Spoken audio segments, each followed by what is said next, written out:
So we'll be drilling into both branded content and the challenges of branded content studios especially, as well as programmatic and private marketplaces. But we're also going to be talking about the changing face of e-commerce and affiliate revenue. But I also wanted to mention a couple of things coming up that will be of interest to you. First of all, we do the Publishing Insider Summit twice a year. We've always at MediaPost, we've done this for many, many years, and the idea behind the summit is that we regard this as an ongoing conversation. And I tap a lot of you for ideas and for contributions for the next summit, and that's what I'm doing now, is soliciting ideas. So for those of you who have particular topics that you think you want to drill into, I am especially looking for case studies. I want more practical examples in the content of this show of the ways in which people are actually executing some of these ideas and the results that they're seeing and the problems and the solutions that they're coming to along the way. So those of you who have ideas, think that you're doing something a little innovative, especially around emerging channels, especially around things like video across screens. Podcasting is something that I'd really love to drill into more in this event. But if you have those ideas, we're going to be doing the next one in Austin on October 2nd through the 5th. Austin is a great city to have this. We've always had tremendous success there. It's always been a place that people have loved to come. It's a wonderful city to begin with. But the Publishing Summit in Austin has become, over the last 4 or 5 years, a tradition. So if you're interested, ping me. You know where to get me at MediaPost.com. I'd love to hear your ideas.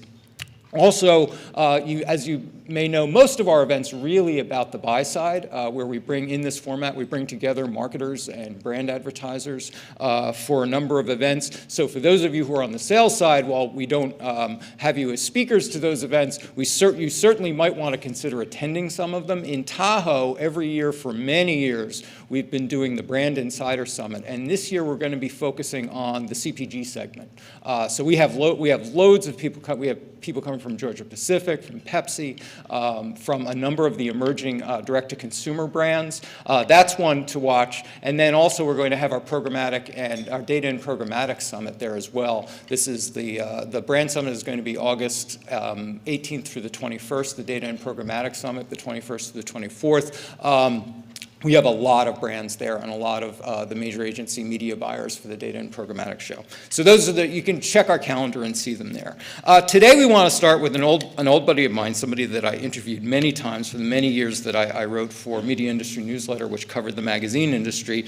She is, I think, arguably one of the last legends of the magazine world. Bonnie Fuller, who is now the president and editor-in-chief at Hollywood Life, started, I think most people first heard of Bonnie when she helped launch Marie Claire back in the 90s. But then after that, she succeeded Helen Gurley Brown as the editor-in-chief and leader of Cosmopolitan. How many of you know who Helen Gurley Brown is? Damn. Damn. You just made us both feel really old. Look it up. The Wikipedia entry, she was to women's magazines essentially what Hugh Hefner was to men's magazines. She essentially reinvented the format, brought sexuality to the center of women's magazines, or at least made it an important topic within women's magazines and revolutionized the form. Bonnie took over for Helen Gurley Brown, but then also went on to a number of years leading Glamour. She is now, and we're going to talk about this transition that she's made from the magazine world into the digital world, for the last decade at Hollywood Life, which is a part of Penske Media Group. Please welcome Bonnie Fuller. Thank you. Now, Helen Gurley Brown was not quite the equivalent of Hugh Hefner. Okay, all right, we'll argue this point. Okay, we're good. That's what we'll be talking about. There was only nudity once. All right. From a man. Okay. One centerfold. That's right. Exactly. How many of you remember who Burt Reynolds is? Okay. All right. Let's start by talking about Hollywood Life. Tell everybody what it is, what your audience reach is, who your audience is. Okay, well, if you had asked me this a couple years ago, I would have said that Hollywood Life is a digital destination for young millennial women. And because the landscape has changed so much, and just the whole ecosystem of the digital world has changed so much, I now would say that Hollywood Life is a content creator for young women in their 20s and 30s primarily. That's very much who we keep in mind when we're producing our content, but then we distribute our content through our direct site, and we have great audience there, but also through all multiple platforms, social media platforms and other new emerging platforms like Apple News, and of course we're on Flipboard, and we're on some other news outlets, MSN and Yahoo, AOL, but then new emerging platforms. And so it's all about trying to get your content in front of the eyeballs of your audience. And those are some of the challenges that we're going to be talking about now. What were some of the key points of evolution in this process? Because this is 10 years old now. It's going to be 10 years in November that Hollywood Life launched. What have been sort of the key changes along the way for you? Well, there have been a lot of key changes. The first, of course, was launching, and I have to say that it was in a completely different world, really, and we were extremely lucky to launch into the fan obsession with the Twilight movies and the Twilight cast. And that gave us a great start because we were able to really imbue ourselves into the minds of the fans by covering Twilight. And then there was Tiger Woods. Thank you, Tiger, for having 18 different mistresses. And the phenomena of Tiger and Twilight got us off to this blast. And Twilight lasted for a few years. I mean, that was 5 movies. And so we really had to make a change to broaden our base of readers from those wild fans. And at that point, we also discovered, and this was a big inflection point, that our readers, of course, were not reading traditional sources of news or even going on television or cable to traditional news places like the New York Times, like CNN, like the Wall Street Journal. So we learned through covering kind of very large and actually kind of tragic events like Sandy Hook, the Boston Marathon, that we were the news source for our readers. They were already on Hollywood Life and they already trusted it, so that we needed to dive into covering news in a broader sense than just news that you would think of for young women in the entertainment and celebrity world. And from there, we covered the 2016 election in a very big way and really covered women's issues. And since then, that has become a key component, along with our core of entertainment, celebrities, fashion, and beauty. And in fact, we were very involved in the midterm elections and getting our readers to register to vote, and we paired with Michelle Obama's group When We All Vote. And so, because we have to take advantage of the fact that this is where young women's eyeballs are, and you can't try and train them to go to news sources that just don't feel right for them. Like if they're already on where you are, you've got to serve them everything that they need, even if it might seem like, oh, that's too heavy. No, it's important to help inform them and educate them. So that was a big inflection point. And finally, a redesign in 2016. Huge inflection point. Why don't we take a look? Let's take a look at the site. And maybe, because I know that coming from the magazine world, one of the things that's really important to you is user experience. Yes. So I'm really, there we go. There we go. Tell us a little bit about the user experience that you're aiming for here, and how important that is to the site. Because then I want to talk about some of the decisions you made to maintain that. So when we did the redesign, we wanted to continue to look feminine, look fun, look like be eye candy, be addictive, which were all things that our readers told us that we were, but be much cleaner than we had before. When we started out, we were really competing against a different sort of sites. Like they were more like personal blogs, like Perez Hilton and Pink is the New Black, things like that.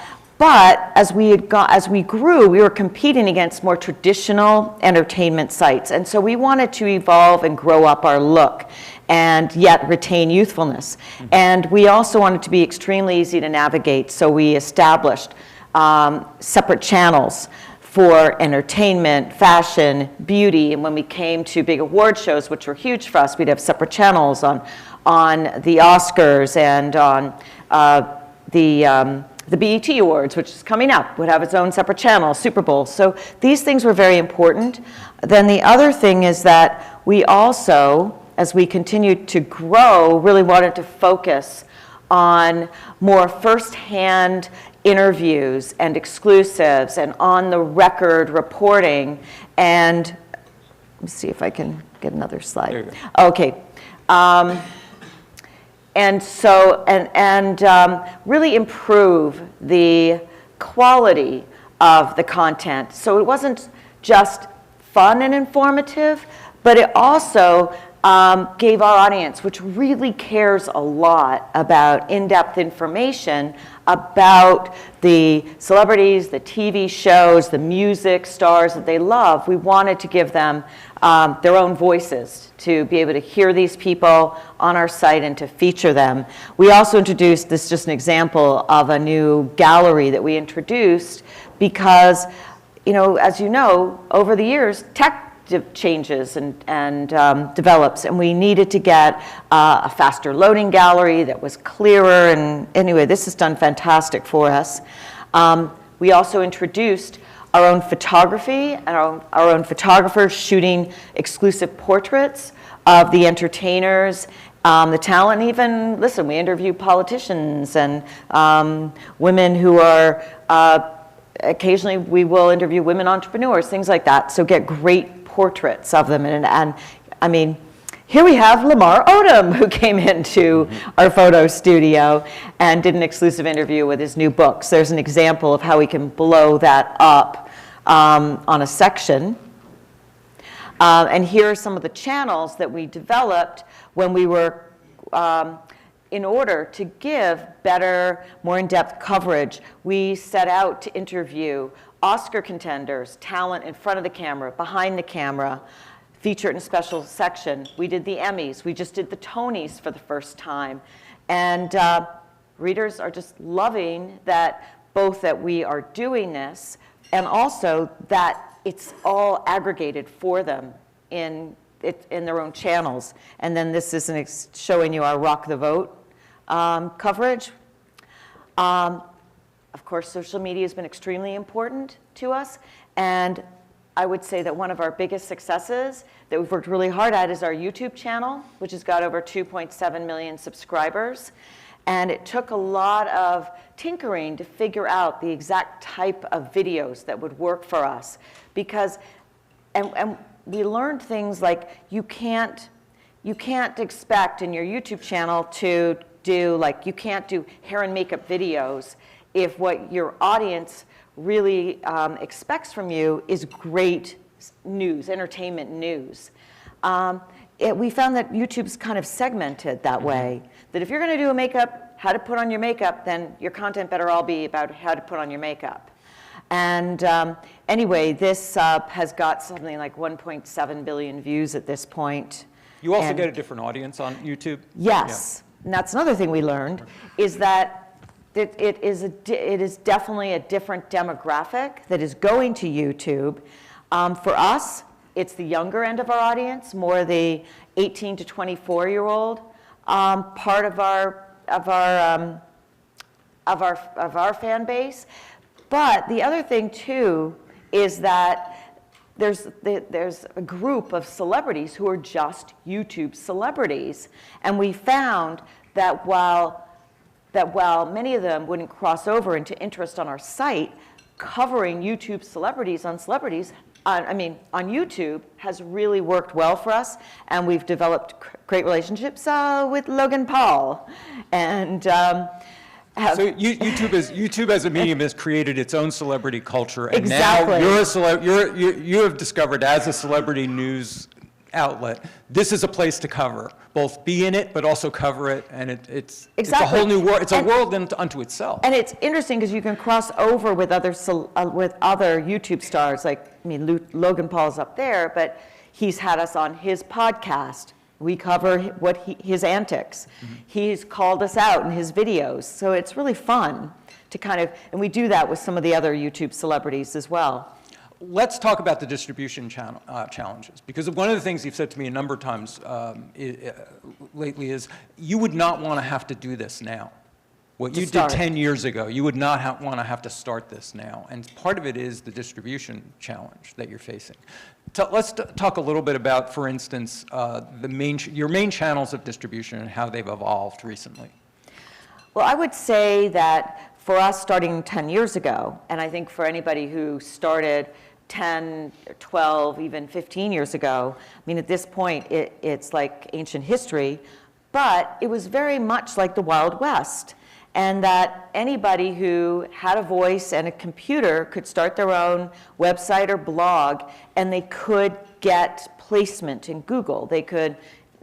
Google was more focused on, who was putting things up quickly and who had, I don't know what their algorithm does, but like an interesting story about this or that. So there was a lot of opportunity for startups, and you saw a lot of startups of personal blogs that were just powered by one person with maybe a couple of people on their team, and they could do quite well.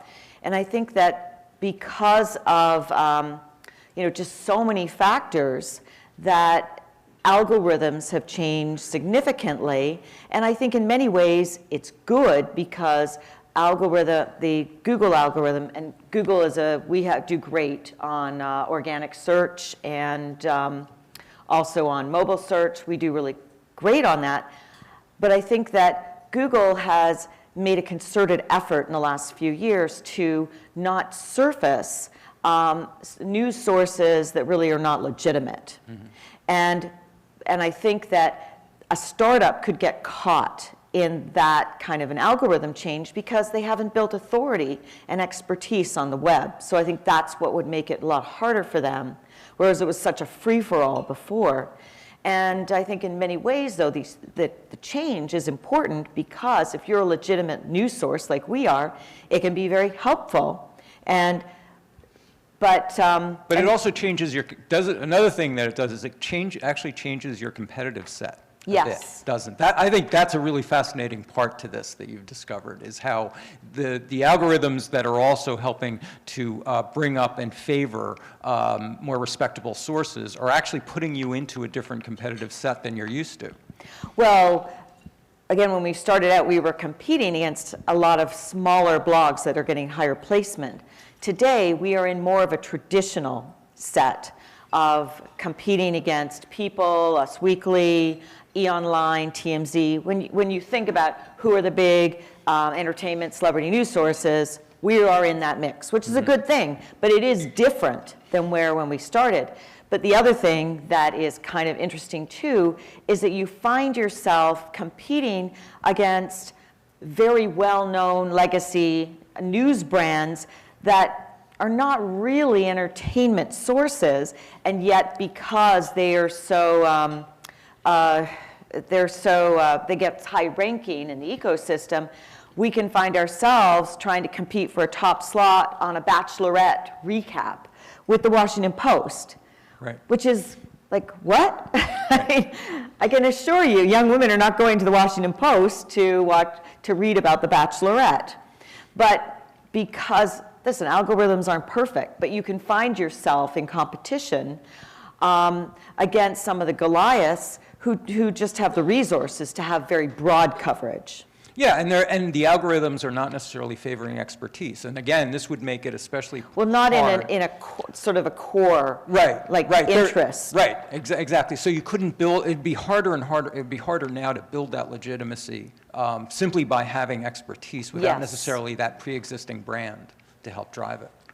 Now, you also found, I wanted to mention that, because you mentioned that you got a lot of good traction when you started broadening some of your topics and started recognizing that young women were coming to your site, and you could talk to them about a host of things. But you also made a number of decisions about what not to talk to. There were certain verticals that you dispensed with after a while, right? Tell us about those decisions. Well, I think that as a news provider and as a way of growing, we would find that our readers are coming to us for a lot, so we would test out different areas. Let's say we did fantastic, and we have continued to do fantastic with Super Bowl coverage. So we thought, maybe we could do well in the sports space.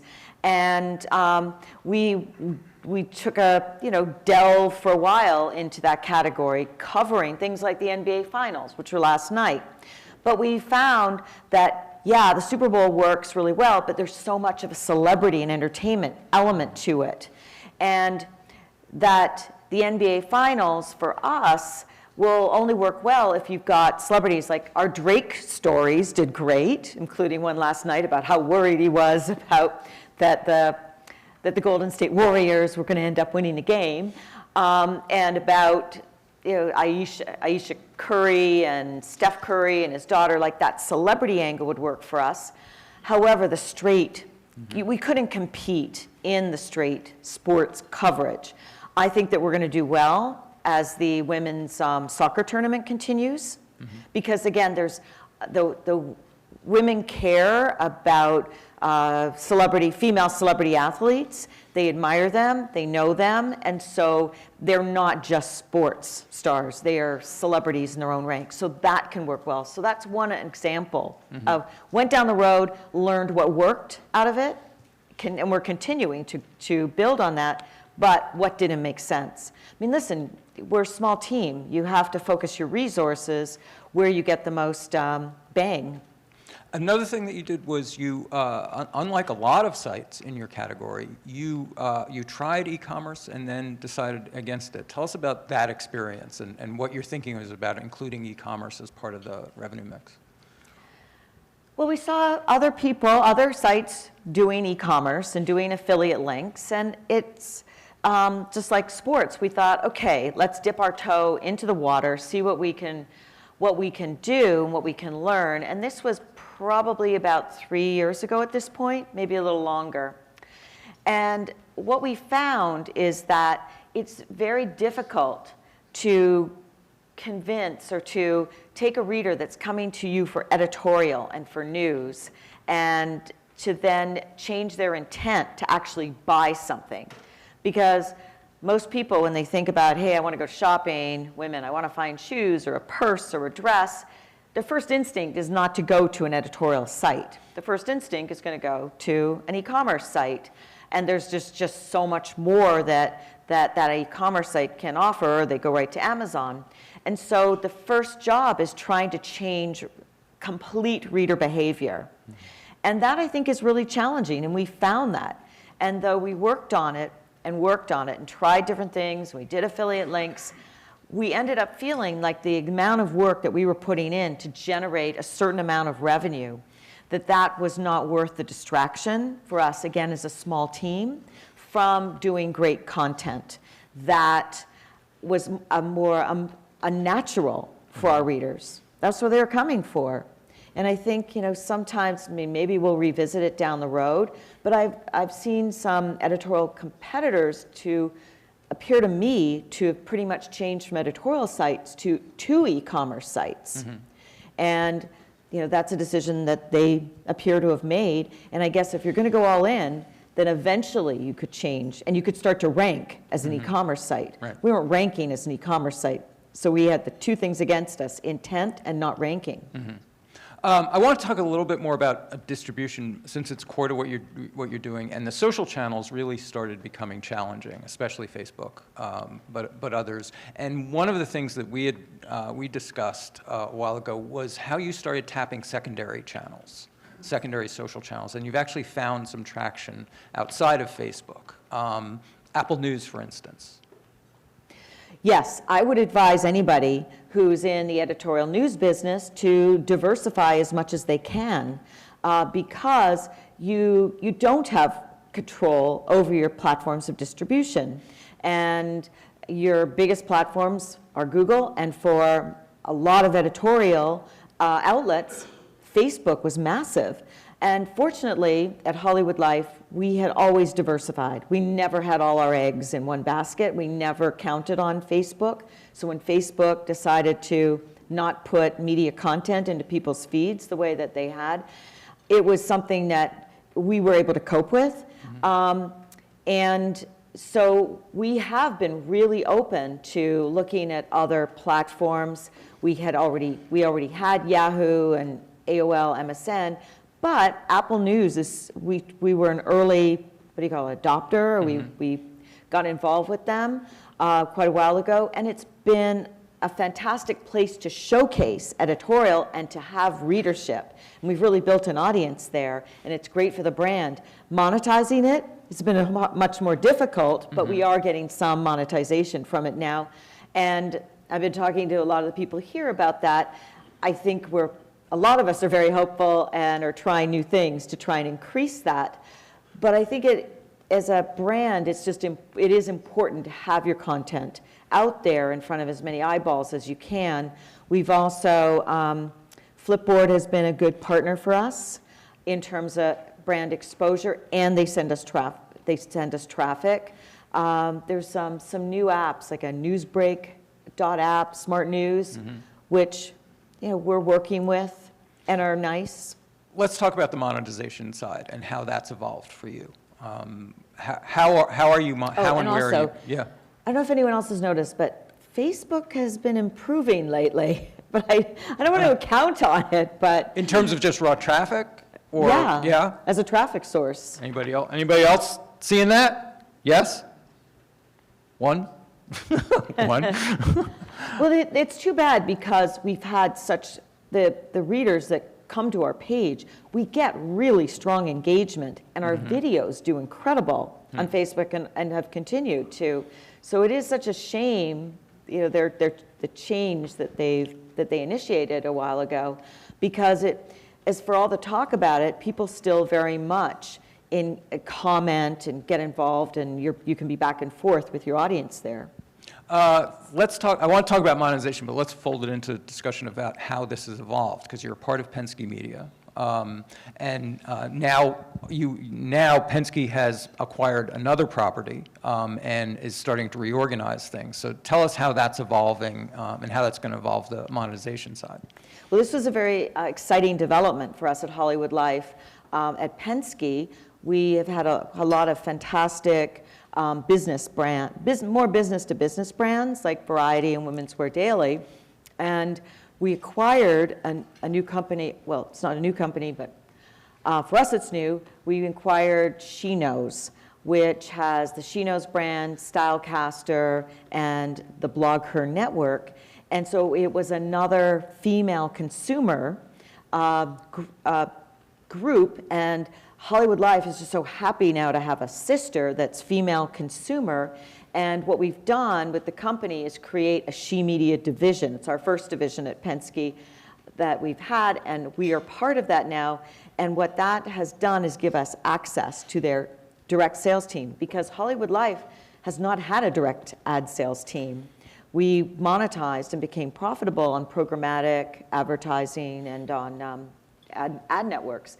And so now we have the added element of an actual direct sales team and improved programmatic, and we're seeing the results start to come in, and it's extremely exciting.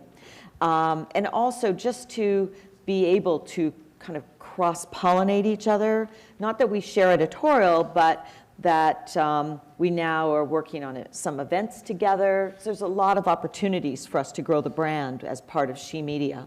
I want to give all of you a chance to ask Bonnie any questions if you have them.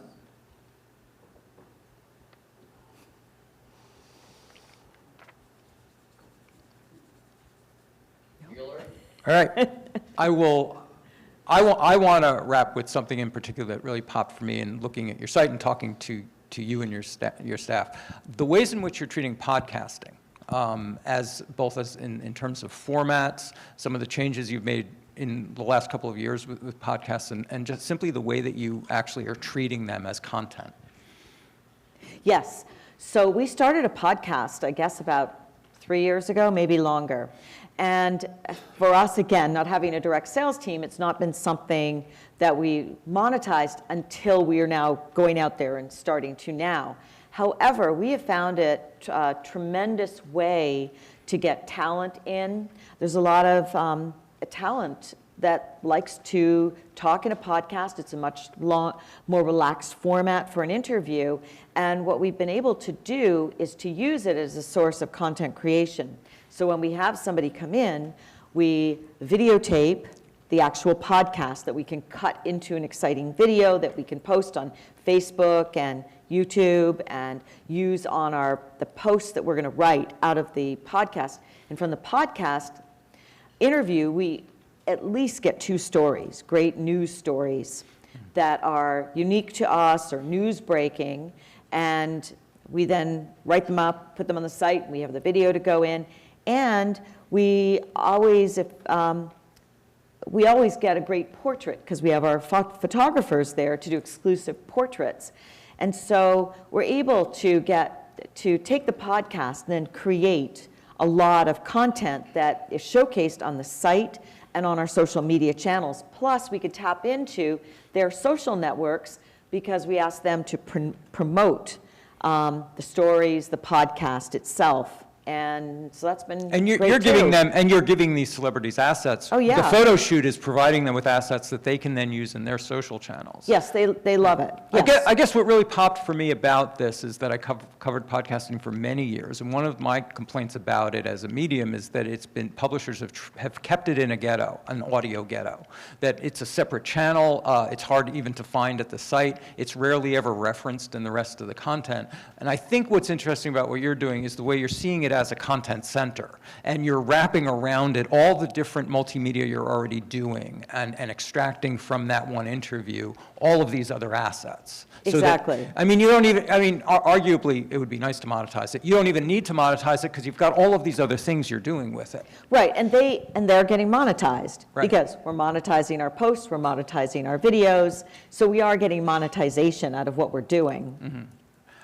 Bonnie Fuller, thank you very much. Thank you. Good luck with this. Thank you. Thank you. Thank you. Oh, okay.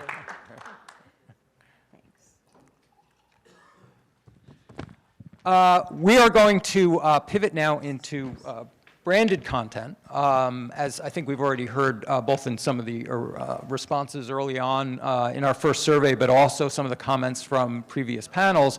Branded content is obviously an opportunity that, especially 4 or 5 years ago, most publishers tried to tap into. It has been a challenge. It's a challenge in terms of staffing, organization, financing, also keeping a steady revenue stream and maintaining margins on projects that can become very demanding, very creative, and task and work heavy. So how publishers are evolving their branded content model, especially the branded content studio, and making it a sustainable business over time is what we're going to take up in our next panel. And again, welcome back our own Melinda Fuller from yesterday of MediaPost and our panel to talk about branded content. Come on up, guys.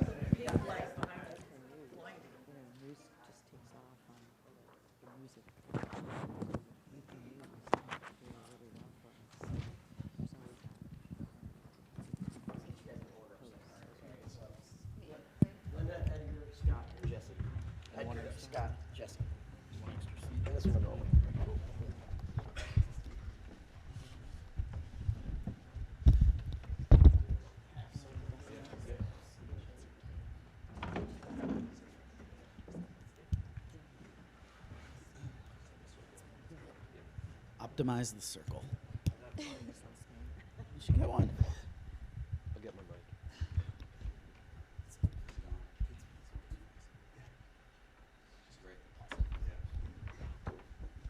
Good morning. Welcome to the new economics of branded content.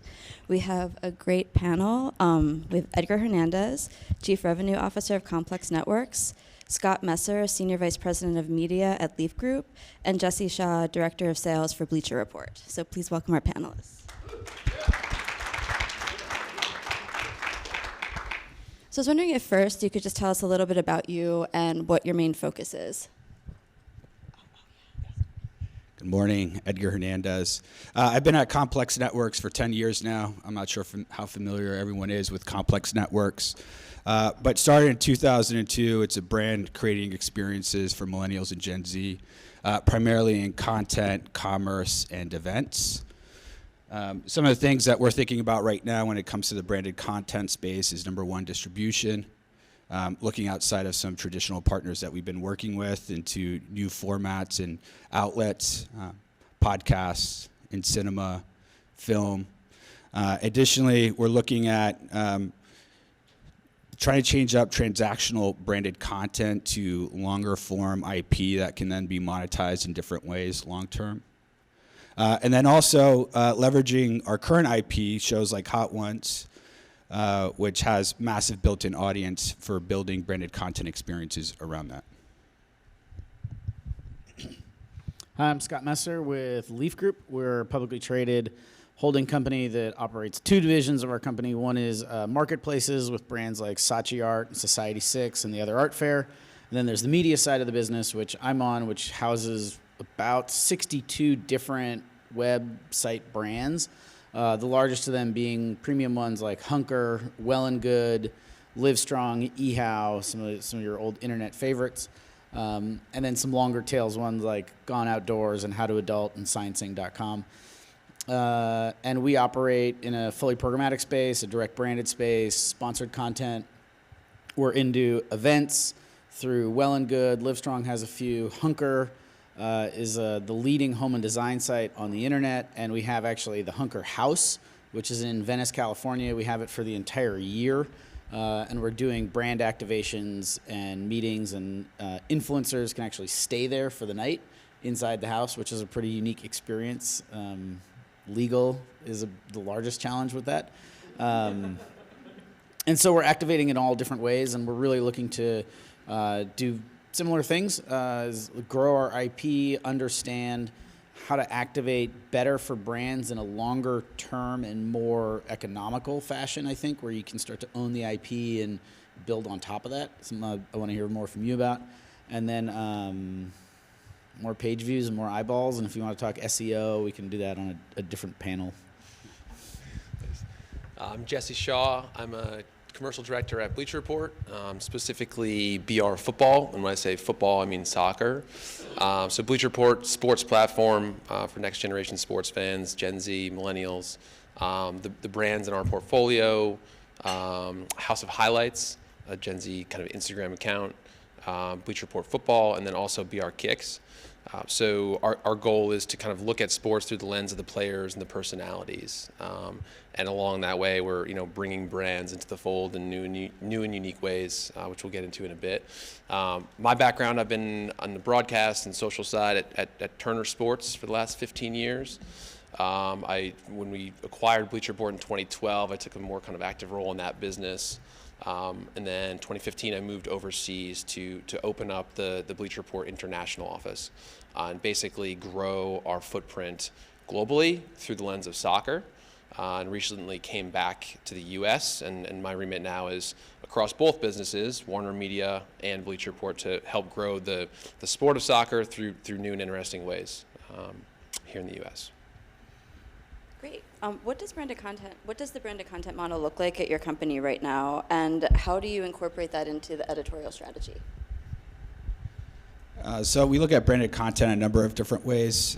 Right now, it's primarily video branded content that we're doing on behalf of brands. Obviously, that's very high production, heavy lift work that becomes very challenging to scale. But that has been primarily for the last 3 years, a lot of ways that we're working on behalf of brands. A new model that we've introduced recently is building branded content off of our IP. Since you have to buy audience across Facebook and YouTube, one way we've looked at it is if we have an audience already built into IP, how do we build shoulder social content to drive viewership and engagement? We also work with influencers. We have a white label business as well. So those are kind of the different ways that we monetize branded content. Currently looking at new models where we're looking more at joint IP. So in the race of developing library content that then could be monetized different ways, looking to build that up. So we have a show called Hot Ones that I referenced before. There's 9 different revenue line items against that show. And so if we can work on behalf of brands to go ahead and fund more of that content, then there will be a long tail opportunity there with these brands. I'd say for us, our branded content is really in the written space. It's either in the written space for brands like Hunker and Well and Good and Livestrong, and then some of it's in the event space as well, where we're taking them into activations. So one of our large activations this year was with Athleta, and I think we have it's 40 activation points that are not digital. And we're in their stores, we're doing pop-ups, we're taking them out, we're doing speaker series that are a normal part of our programming, and then they get one of their people on the panels, and they're sort of the sponsors of them. So that's a high-level integration, but then we still have some very much workhorse content that is sponsored content in the home pages, or if you're on some of our search-based properties, we're inserting sort of sponsored content that's relevant to the topic that you're searching for into what you're reading when you're doing it in that moment of intent. And we see really high engagement and driving sort of KPI for advertisers through that sort of content. I think, so for Bleacher Report, branded content for us just has to be just good content, full stop. I think we have to engage with our fans in the way that they talk and connect with their peers. So I think that kind of one-to-one dialogue is so important, because we need to be genuine. And the second that one of our fans, whether they're 13 to 17-year-olds or 18 to 34-year-olds, if they feel like they're being marketed to by a brand, they're going to scroll past it. They're not going to stop. They're not going to engage. So that one-to-one dialogue as being a peer to them, a friend, and speaking to them in that way and bringing brands along in that kind of conversation is super important to us. Kids these days, or sports fans in general, have so many options, entertainment options at their fingertips. So it's vitally important that what we're doing is cutting through, and how we bring brands in an organic way to life is super important. Otherwise, they're just going to turn off. It's not nothing to say that 19 of the top 20 branded posts on Instagram are from Bleacher Report, and we've done that in a way that keeps our fans engaged. And I think we'll talk about that in a bit, but engagement is this kind of currency that we're going to need to be transacting on. Anyone can just buy views, but it's more how do we talk to the fans in an authentic way and really drive home engagement. Yeah, I was actually wondering, from all of you, what does success look like? Do you have an example of a particular project or campaign that worked very well? And can you give some specifics about how it was formulated, how you targeted it to your audience? Yeah, we have a recent example with Simple Mobile. They came to us looking for a year-long branded content campaign. And so the idea was that they wanted to build engagement with an audience long-term. And what we saw was that there was an opportunity to actually align them with one of our new shows called The Burger Show, which previously we had a full season of and had performed exceptionally well, delivering 1 million organic video views per episode. And so we built out a strategy where they would own 3 seasons of that show over the course of the year. And what we would do was leverage the talent from that show to create custom pre-roll that would run before the show. And then we would create social branded content that would complement the show's theme. In addition, what they did was create an out-of-home campaign that promoted the show nationwide on billboards in top cities, as well as do events across different markets. And so when we can take a brand and change their line of thinking a little bit about creating branded content experiences around IP that naturally has built-in audience, and we believe that's a much more effective long-term relationship. Also for us, what we can do is now build a library of content that we can go and distribute on OTT platforms. We could potentially get that content licensed by other streaming platforms, and then it creates opportunities from an international perspective. One that we had recently was for a floor cleaning like solutions company. Like they make a product that you clean your floors with. And we had some branded video content for them. We had some custom content just specifically about cleaning floors and things to do. And so one of the ways that we activated against was using our known search audiences, people who are looking for these things, and then activating them on Facebook and targeting them specifically. It's like people predisposed to cleaning their floors. Yes, there are them. And we're able to drive in extra audiences to that special content we created for them. Then obviously, like, the media component's very straightforward. It's like if you're in that floor cleaning space of our content, like, they own all of that.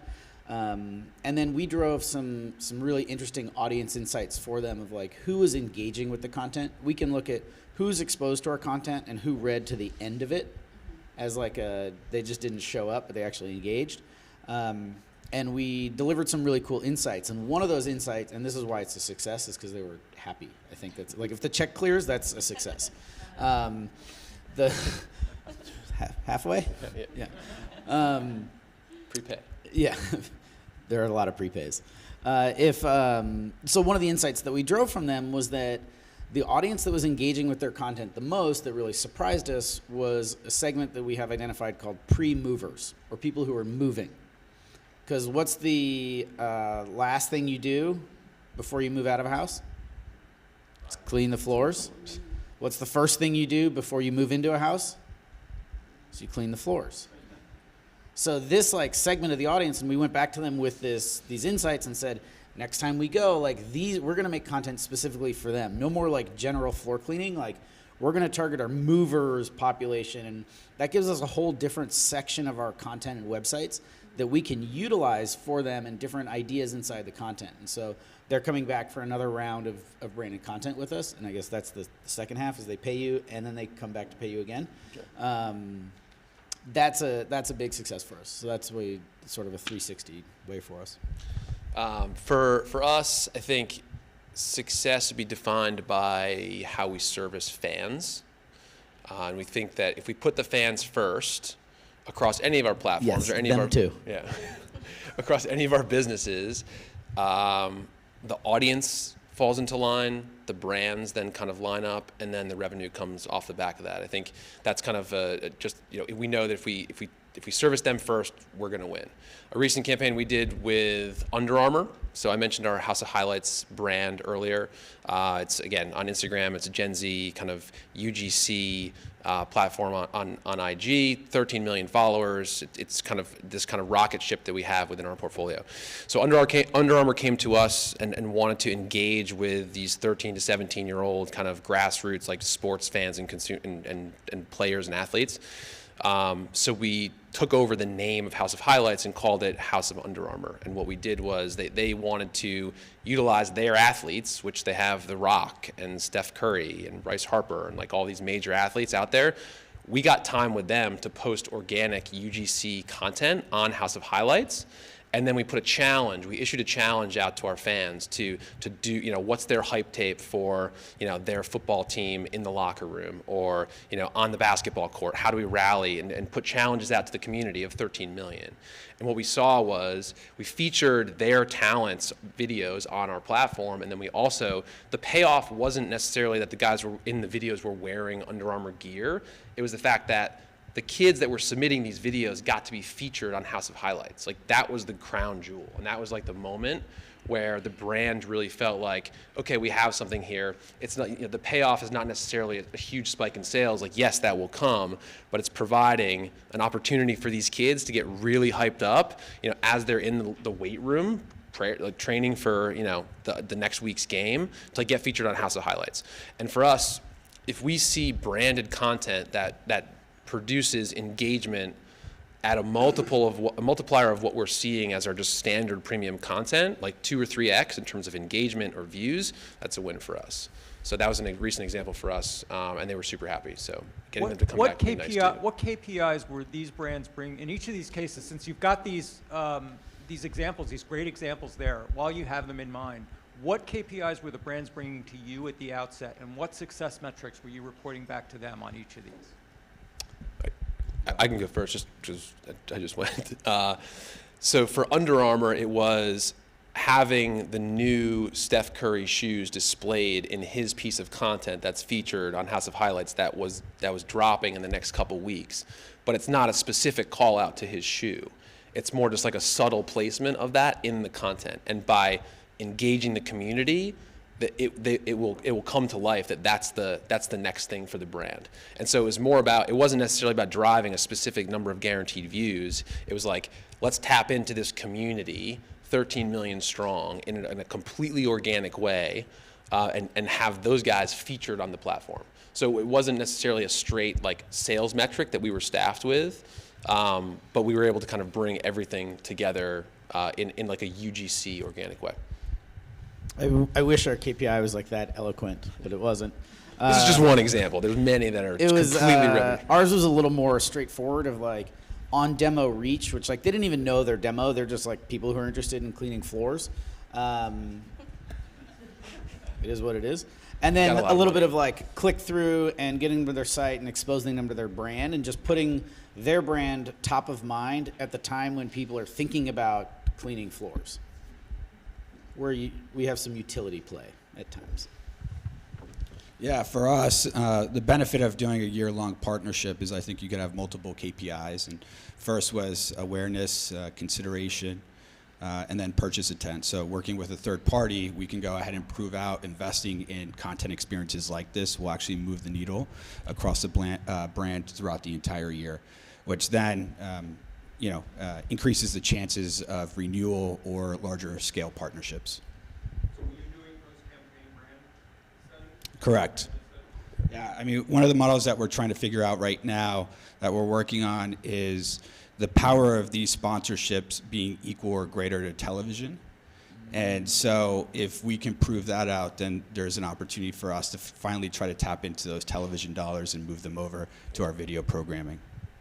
How much brand lift studies are you applying, and is it on every campaign, or is it just on like the big ones? And how do you decide who gets one, when, and how much?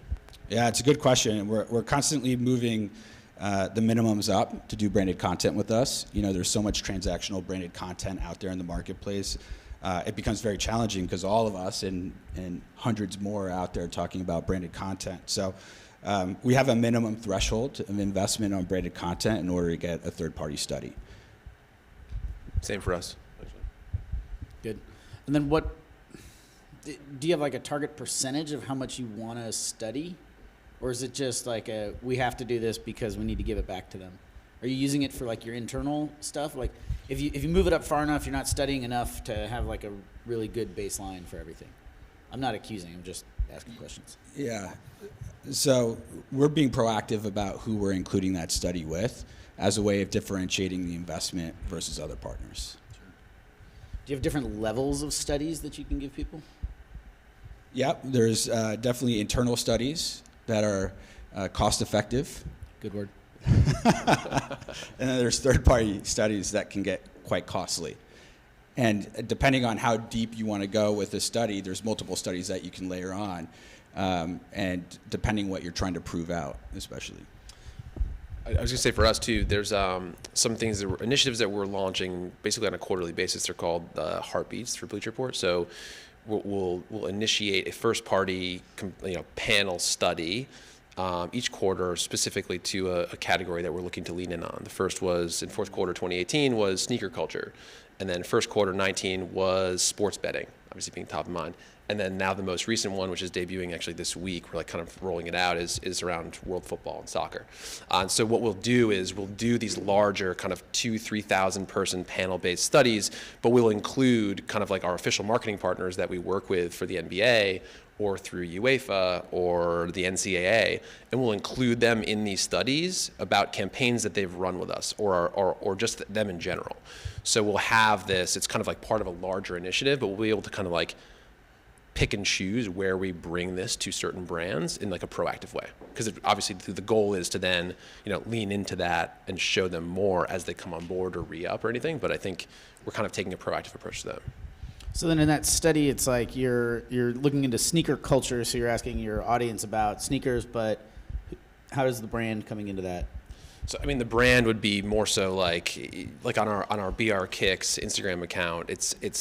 We're experimenting with how to get brands in the right way there, because we cover the entire industry. We cover every single brand, and we're not agnostic there.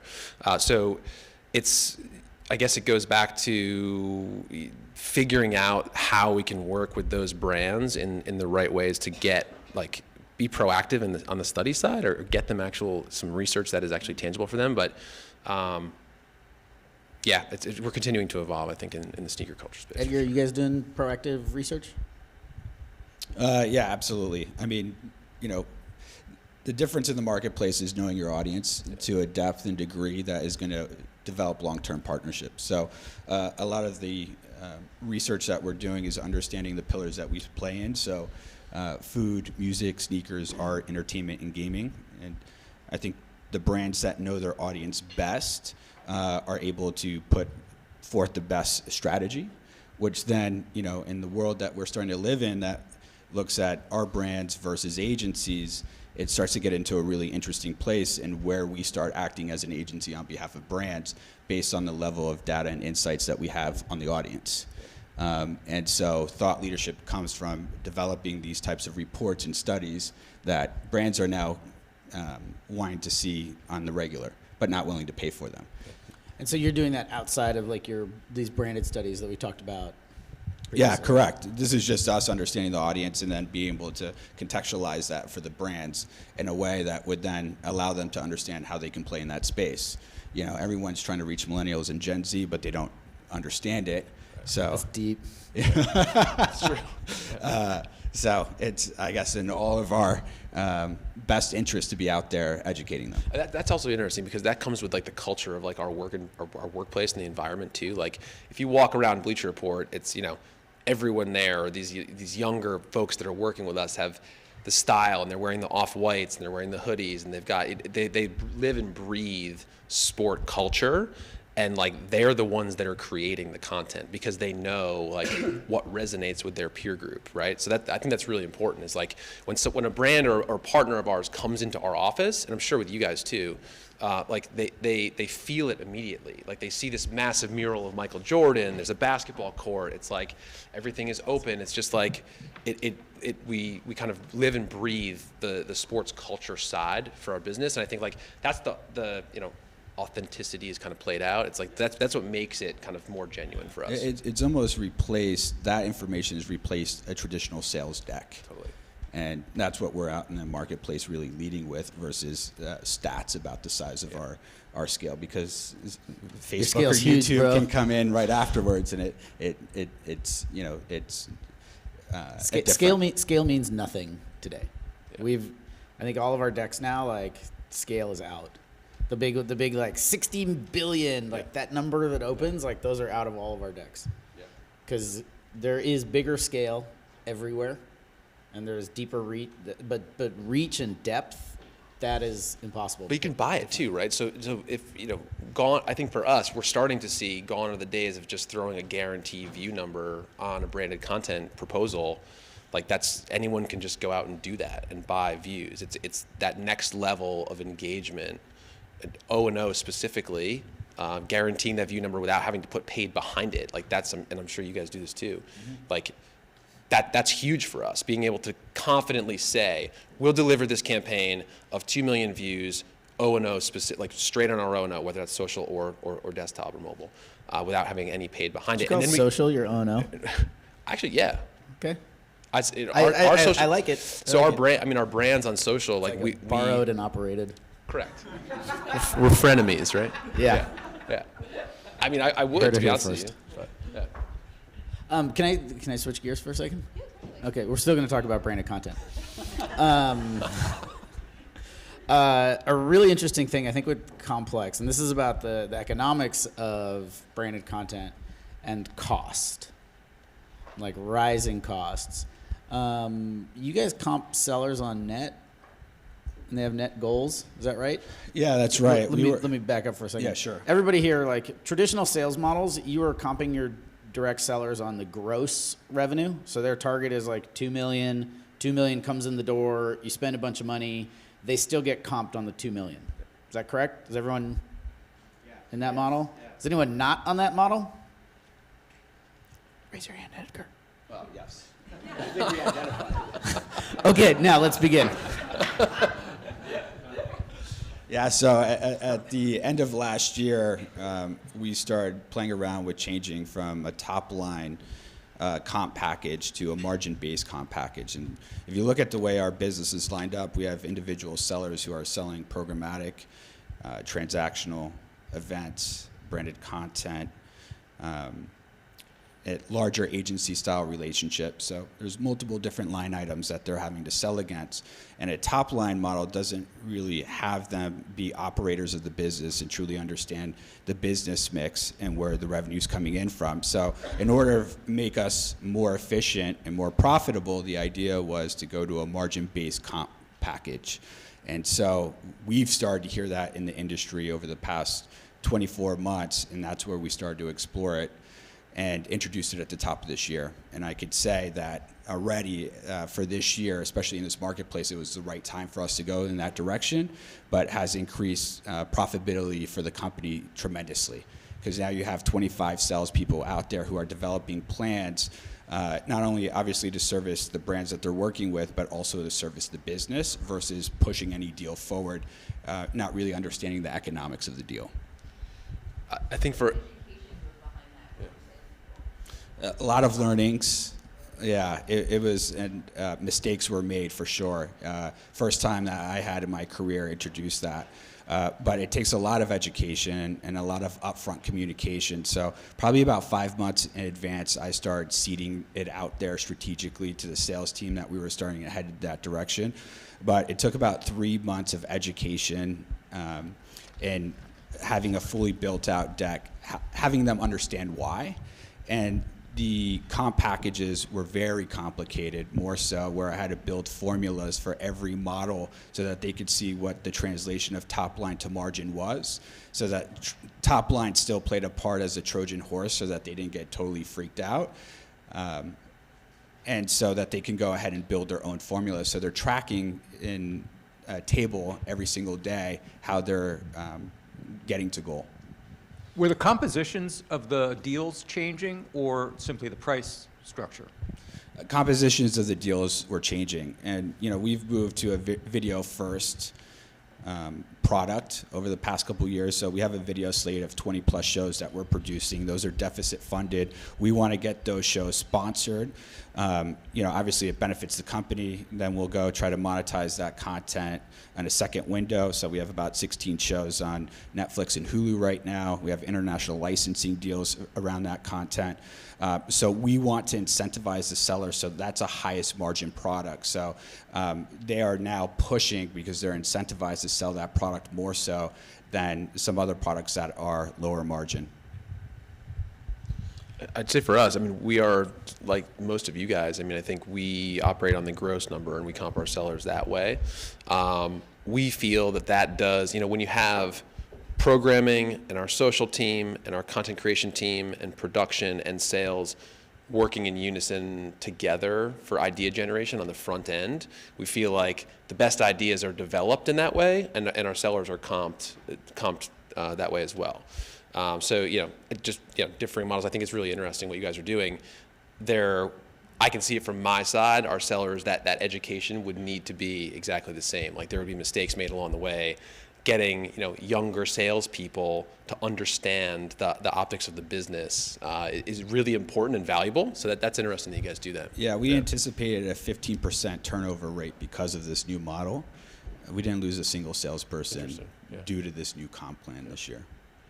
And did you, to offset for the lower net number, did you increase the percentage points that they take home? So, because I mean, you have to keep their take home the same, right? That's the fixed number. Yeah. So we were able. Obviously, we wanted to incentivize them, show them the benefits of this plan. So there was the opportunity to earn more money, and there was additional kickers specifically on the products that we wanted them to sell the most. Same applies for us. So with Warner Media, our parent company, the incentives come into when we're building cross-platform opportunities, right? So if something that gets built on Bleacher Report then makes it through to the NBA on TNT and inside the NBA, there's incentive there for our guys on both sides to like make something bigger, make something more robust, and then for an overarching partner like a Pepsi for us that's playing in a number of different verticals, like having the through line and getting them to come across or build a program that lives on multiple platforms is huge, and it's good for us as a business, it's good for them as a brand, and we want to make the sellers compensated in that way too. I'm wondering, as you've been developing these new strategies, what are some of the things that you found that were extra challenging or just flat out didn't work? I mean, white label branded content is a very challenging business, and it's evolved over the years. We loved that model at first in creating year-long partnerships with brands where we were creating all the content for their YouTube channel or their Instagram account. It's massively labor intensive. It's, even though that you have all the understanding of how to build platform and audience, that kind of gets thrown out the window and the brand still thinks they know better. And then it's a very fleeting relationship. You can't get, in our experience, you can't get more than 2 years locked in. So you're building something, an infrastructure and a team and audience for a brand. But that business typically, in our experience, lasts a few years. We've yet to see one that extends beyond 5 years. So I would say that's a really challenging business opportunity, but one that still exists. And I think there's going to be a lot of opportunity around white label content. And so we're still trying to think through what is the best way of doing that. Is that even a business that we want to be in? Yeah, so we went down that same like white label content. We set up a whole studio. It had its own division and all these things. The real challenge there is that the people who are doing that are agencies or people that have agency models, which are like scale up and scale down very quickly based on, advertiser demand and how much is coming in through the door. But when you're a publisher or you're sort of more traditional and you're like, we're going to build a team, we're going to be good at it, and this team's going to be on staff all the time, and then like some money starts drying up, then you're like, well, if we're going to fire all of them, half of them, we might as well shut the whole thing down, right? And then that becomes like that ability to scale up and scale down is very hard when you're in a business that doesn't scale up and down repeatedly like the temperature. And then I'd say one of our big challenges is really understanding cost. Over delivery is actually becoming like a very big concern for us right now. Like, what is the cost of over delivery to ensure that you're hitting a campaign goal? Whether that's working on viewability or page views or something like that. That hasn't been in our cost calculators before, but now it's starting to come in because as we're selling more campaigns and we're doing better on them and we're overperforming on them, that means that you're eating into something else. And what's the cost of that? I think one of the challenges for us is the fact that video continues to be like the crown jewel and is so high right now. And if you have infinite amounts of video, like you're winning in terms of just revenue you're able to extract off that. For us, like we produce a fairly limited amount of actual video content that sits on O&O. We do a ton in social, but I think that for us, if we were able to open the floodgates there and kind of think about the business differently and how we do that in the right ways of producing, like we're not going to sit down and just produce straight shows just to get video content. It has to be done the right way. So that's been a challenge for us. I think also creating an in-house agency to actually accomplish what you guys are talking about. Like it's interesting. We've done that. We've rolled that out. It's called Playmaker. It sits within Bleacher Report, and it's basically a full-serve kind of like production house where we have folks on staff kind of embedded in brand X, like at their headquarters to help them with social, help them with content. And we're experimenting there because, we need to operate on margins. We need to figure out like what makes sense. And we don't want to step on the agency's toes, right? Like that's a big thing for us. Like everyone talks about needing to go client direct, which is super important, but like we still need to service that really important agency relationship. So figuring all that out in kind of a balance, I think is a challenge for us, but yeah, we're getting there for sure. I guess just one final question. Where do you see things going? Like what are you excited about that you can kind of see developing or brewing? One of the things that we're seeing right now is brands willing to co-fund, co-develop long-form premium content. in a way that we haven't seen before, is less transactional and less campaign driven.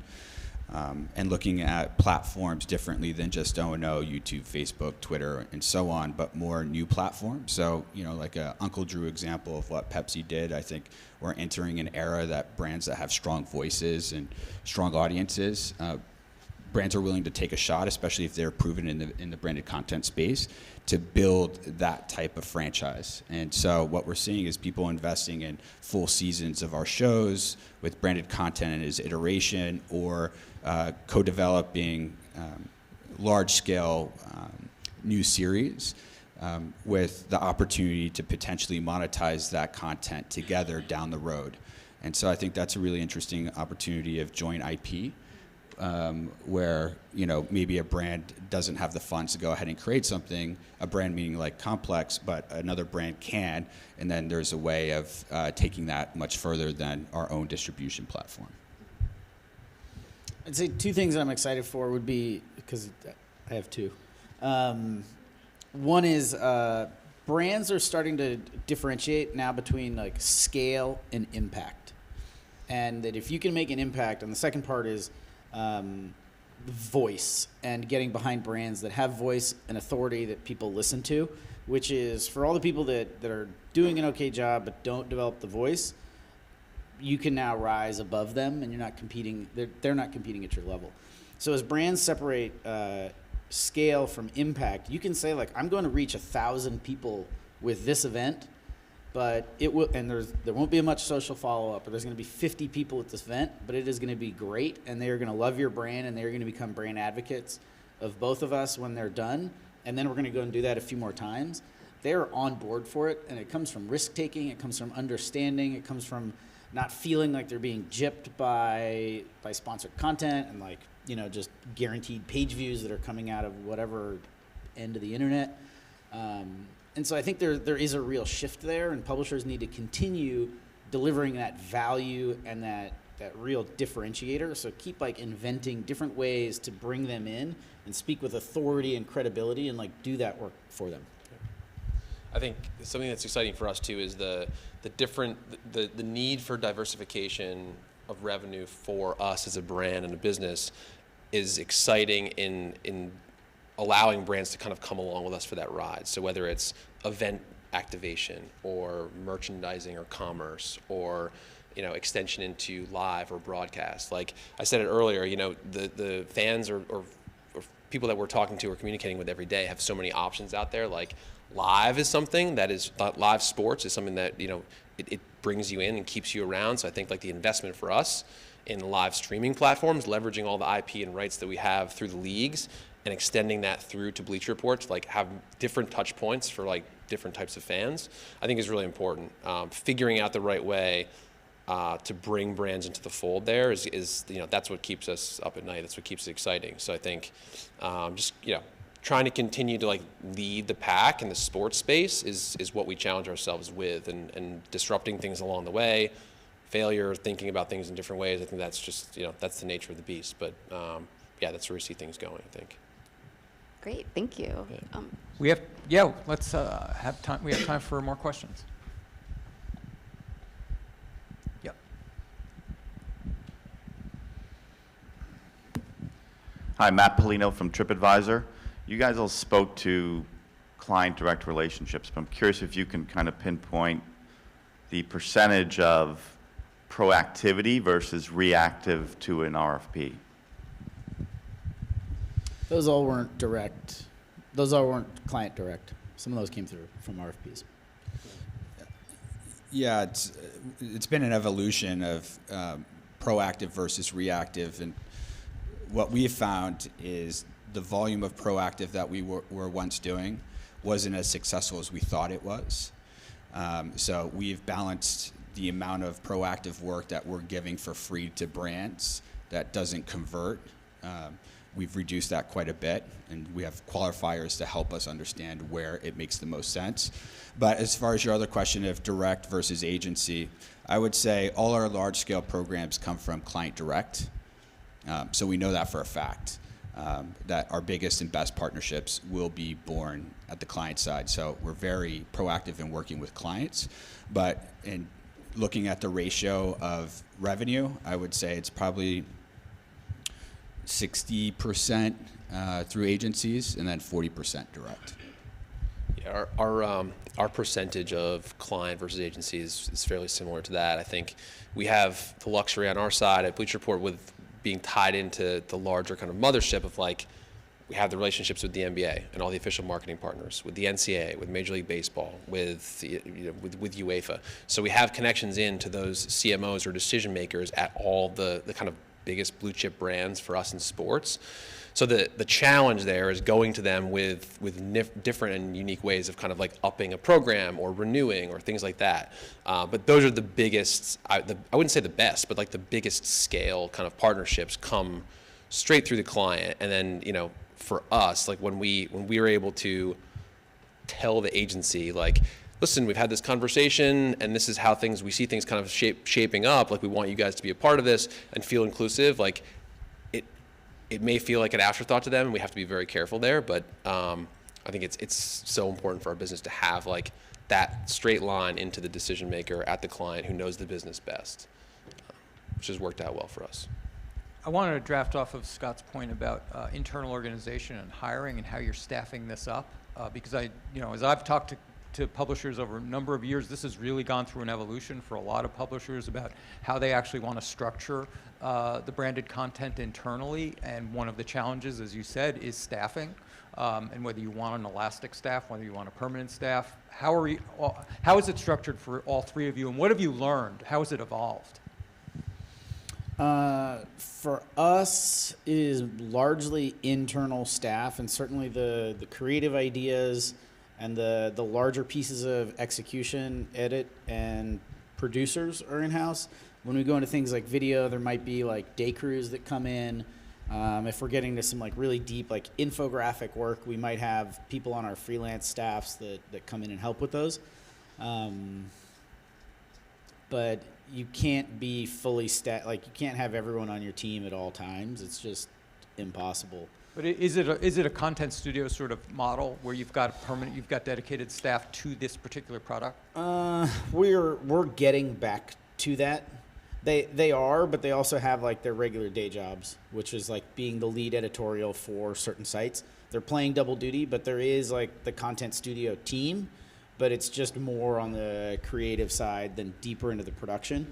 But I think as we go and through 2020, like we'll be staffing up more of that just because we're having more success with sales. So it's a volume thing, and you just keep rolling. It's like as it gets bigger, like you get bigger. I think we do operate like a content studio. So we have a roster of writers, in-house animators. Any of our animated series are all done in-house. We have 15 producers that are on shoots throughout the country or the world at any given day. Where we do outsource a bit is if we need certain film crews or fixers on the ground at certain shoots and things. But we've definitely built our business up to be that fully functioning kind of content studio, which is it's taken a lot. But I think that kind of puts us in a position to where brands can come to us as a one-stop shop, and I mentioned that kind of like playmaker capability. Like that's where we're fully able to kind of embed our folks within a brand or give them a roster of different ideas to activate on that kind of we know will resonate with our fans. So yeah, the goal for us has been to kind of have that full serve studio capability. Yeah, we share a similar setup. We have a team that's dedicated to branded content that then sits under their individual expertise, so centers of excellence, so that they're all from the content side working off of the same ideas in production and content and strategy and audience development.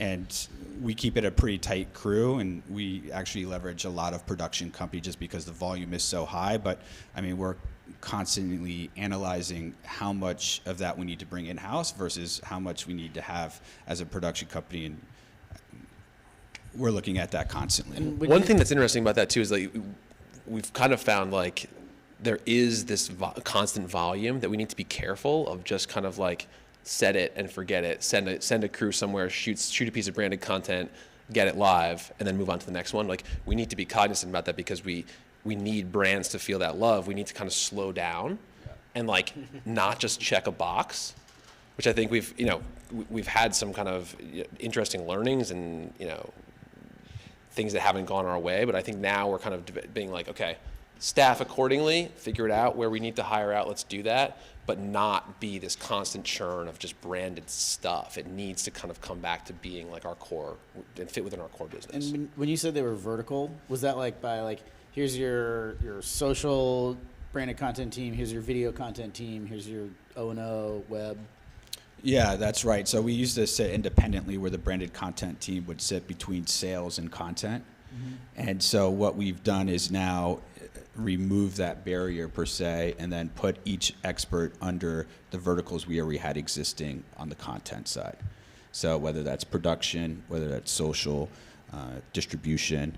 And so they still service the branded content business, but they really ladder up to those divisions. Guys, this was a great conversation. Thank you so much. Melinda, thanks. Thank you. Thank you, MediaPost. Thanks, everyone. We're going to, and we'll have a roundtable at the end of the morning to continue this. We are going to break. We're going to take about a 15-minute break.